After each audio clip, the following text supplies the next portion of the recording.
Next up is Joe Duffey, the CEO and President of NewCourtland. Under Joe's leadership, NewCourtland is making a significant impact on health equity by accelerating access to coordinated health, housing, and social services for underserved communities in Philadelphia. His commitment to improving lives aligns perfectly with the goals of Empathy Tech, focusing on blending empathy with practical solutions to some of our most pressing challenges. So please welcome to the stage, Joe Duffey.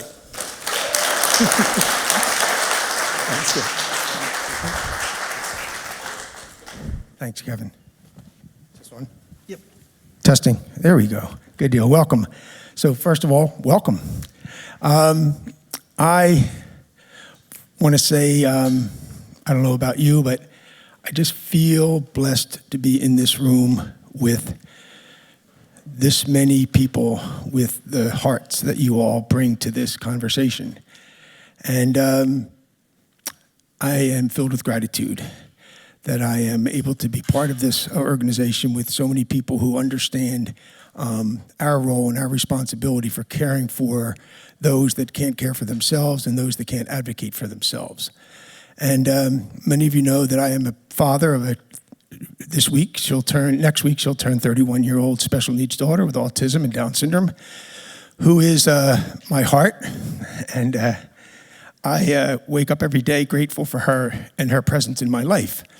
And as I said, a couple of people, and we talked about people with disability, we never talk about her disability. We talk about her ability to bring love into our lives every day, to be a teacher. I have 4 other children who refer to her as their teacher because she taught them patience. She taught them that what's on your plate doesn't really belong to you sometimes, She's going to eat it.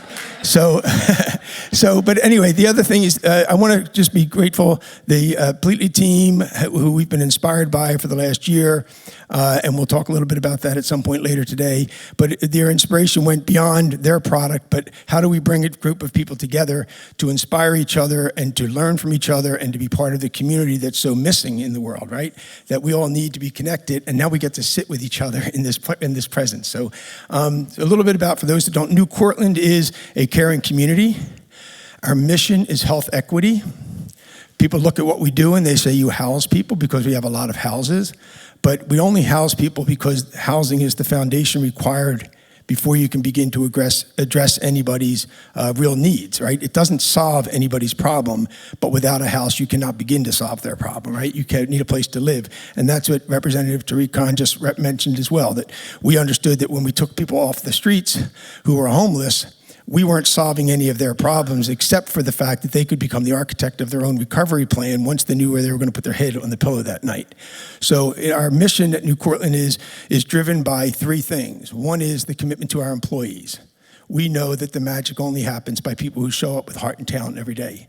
And we're just under 400 people strong who show up every day caring for 180-bed nursing home, over 700 apartments in the community, and 2 senior centers with over 3,000 members who come for nourishment of heart and soul and spirit every day, to get a meal and to become part of a community every day.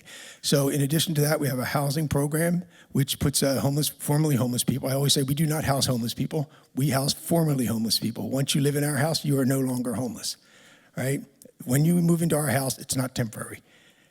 You move into that house, the night you move in, you're told this is your home for as long as you need it.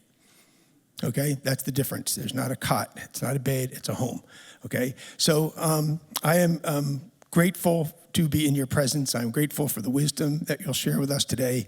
And I think with the only other comment I want to make is that the solutions that we're endeavoring to are so essential because the problems of tomorrow are so different than the problems of yesterday, right? We have an aging population with a shrinking base of caregivers. We have people like myself who didn't sign up or plan or take a course on how to be a caregiver.